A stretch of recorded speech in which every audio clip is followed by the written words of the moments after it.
Assalamualaikum, apa kabar semua? Kembali lagi bersama saya Rizal Fauzi, masih membahas smartwatch budget ya. Dan akhir-akhir ini smartwatch budget lagi bagus-bagus, termasuk smartwatch yang bakal kita bahas kali ini, Certapina GT45. Smartwatch ini dibanderol 400 ribuan saja, tapi apa yang ditawarkan dari smartwatch ini menurut saya cakep banget sih. Mulai dari desainnya yang cakep, support Bluetooth call, dan udah built-in kompas. Oke, langsung aja kita bahas Certapina GT45. Seperti yang tadi saya bilang di awal, smartwatch ini desainnya cakep banget. Itu artinya saya suka dong dengan desain dari smartwatch ini. Terutama yang bikin kerasa ganteng banget karena tombol di smartwatch ini banyak ya. Ada 5 tombol navigasi. Nanti kita bahas ya satu-satu tombolnya. Lebih dari itu, di bagian dialnya, alih-alih pakai nomor jam, mereka lebih memilih pakai arah mata angin. Ini saya suka, lebih simpel tapi tetap kelihatan elegan. Dan desain yang cakep di Certapina GT45 ini lebih sempurna lagi nih, karena material yang digunakan di smartwatch ini udah metal. Ditulisnya sih zinc grade 5 titanium alloy. Pemisah bagian dial, kemudian tengah frame dan juga bagian belakang ini kayak dipikirin banget ya sentuhan-sentuhan dari smartwatch ini. Nah, untuk navigasi, smartwatch ini total punya 5 tombol navigasi. Di sisi kanan ada 2 tombol, tombol home dan juga tombol recent atau power. Sedangkan di sisi kiri ada 3 tombol, shortcut untuk masuk olahraga, kemudian navigasi up dan juga down. Yang saya sayangkan dari kelima tombol ini tidak ada satupun tombol select atau pilih. Tapi feel ngeklik di semua tombol di smartwatch ini cakep sih, kliki. Selain itu di sisi kanan udah built-in speaker dan di sisi kirinya ada lubang mic. Ya, smartwatch ini udah support Bluetooth call. Kemudian untuk material kaca di smartwatch ini juga gak kalah cakep ya. Mereka nulisnya The King Panda Glass. Artinya ini kaca yang kuat. Tampilan belakangnya seperti ini, bisa dilihat di situ ada 4-pin pogo untuk charging dan bisa dilihat juga ya, baut-bautnya asli, bukan hiasan doang. Untuk strapnya ini terbuat dari silikon rubber yang desainnya saya suka ya, simple, dan silikon rubbernya gak kerasa murah, bagus. Untuk instalasi strapnya dia pakai sistem quick release universal di ukuran 22 mm. Penyangganya di sini ada 2 tapi gak ada sistem locknya. Dan bakalnya udah pakai metal. Untuk dimensinya kalau saya ukur ini 47,5 mm. Gede ya. Begitu juga dengan ketebalannya lumayan nih, 13,5 mm. Bobotnya juga lumayan nih, sampai 73 gram. Dan ini dia Certapina GT45 di pergelangan tangan saya 16 cm. Kita coba langsung raise to wake-nya. Ya, ada jeda sedikit ya. Sekali lagi. Dan kalau saya miringkan kayak gini bisa dilihat ya ketebalan dari smartwatch ini.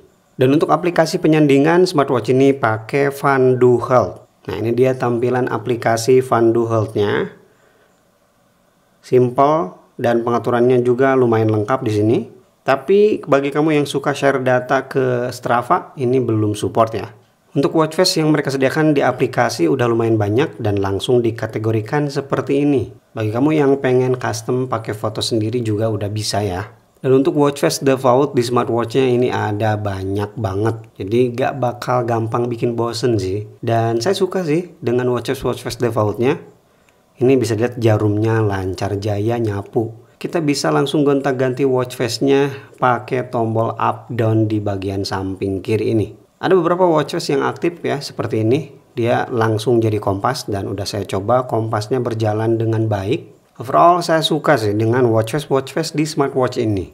Nah, tapi bagi kamu pecinta always on display dengan AMOLED-nya bakal kecewa karena smartwatch ini belum pakai AMOLED display. Dia masih IPS display. Untuk ukuran layar sebuah smartwatch bulat ini lumayan gede ya, 1,6 inci dengan resolusi 360 x 360 pixel. Belum ada auto brightness tentunya, ya ingat harga ini cuma 400 ribuan aja. Tapi saya sendiri gak masalah dalam artian fine-fine aja ya dengan kualitas display dari smartwatch ini. Bahkan cenderung puas-puas aja. Dan untuk UI di smartwatch ini dia pakai Fan OS Sakura 2.0. Langsung aja kita intip, tarik dari atas untuk ke notifikasi, kemudian tarik dari bawah untuk masuk ke quick setting. Yang saya sayangkan di sini nggak ada brightness langsung nih. Kemudian kalau dari sisi kanan seperti biasa masuk ke kartu atau widget ya, tampilannya seperti ini. Kemudian kalau kita tarik dari sisi kiri masuk ke shortcut seperti ini. Untuk tampilan menunya defaultnya seperti ini dan saya suka sih ya. Di sini lancar jaya, UI-nya bagus. Yang jarang kita temukan untuk smartwatch murah, dia ada recent apps seperti Wear OS kayak gini nih. Yang saya sayangkan ada beberapa bahasa yang masih nyangkut ya, kayak di setting nih di bagian layar. Ini bahasanya bukan bahasa Indonesia. Dan sekarang kita tes heart rate sensor dan SPO2-nya. Oke, di sini 77, 80. 79, 80. Dan untuk mengukur oksigen dalam darah dia butuh waktu kurang lebih 30 detik.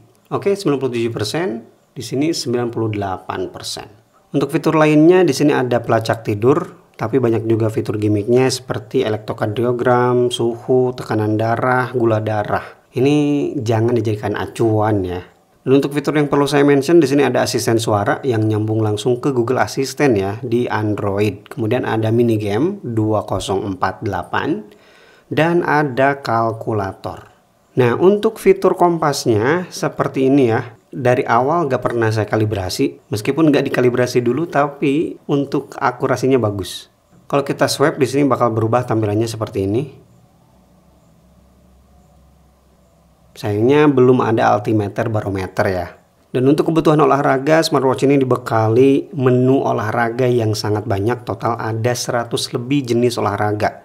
Dan di sini kita bisa set goal. Kita tinggal klik aja titik 3 kecil, ada open goal, kalori, jarak, dan juga waktu. Kalau kita pakai olahraga, kira-kira tampilannya seperti ini ya. Dan kapasitas baterai di smartwatch yang bulky ini ternyata gak gede-gede amat ya, 370 mAh. Dengan baterai yang lumayan gede, smartwatch ini bisa bertahan antara 7 sampai 10 hari. Jadi awet ya. Oke, itu dia review saya untuk smartwatch terbaru dari Certafina GT45.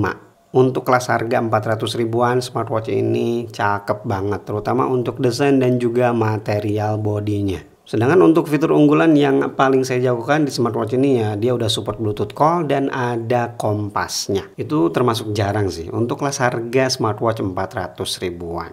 Kalau menurut kamu gimana? Apakah GT45 dari Certafina ini menarik? Kasih tahu saya di kolom komentar. Nah, bagi kamu yang tertarik dengan Certafina GT45 ini, langsung aja ke kolom deskripsi, link pembeliannya saya sertakan di sana. Terima kasih bagi yang udah nonton video ini sampai selesai. Rizal Puji pamit. Wassalamualaikum warahmatullahi wabarakatuh.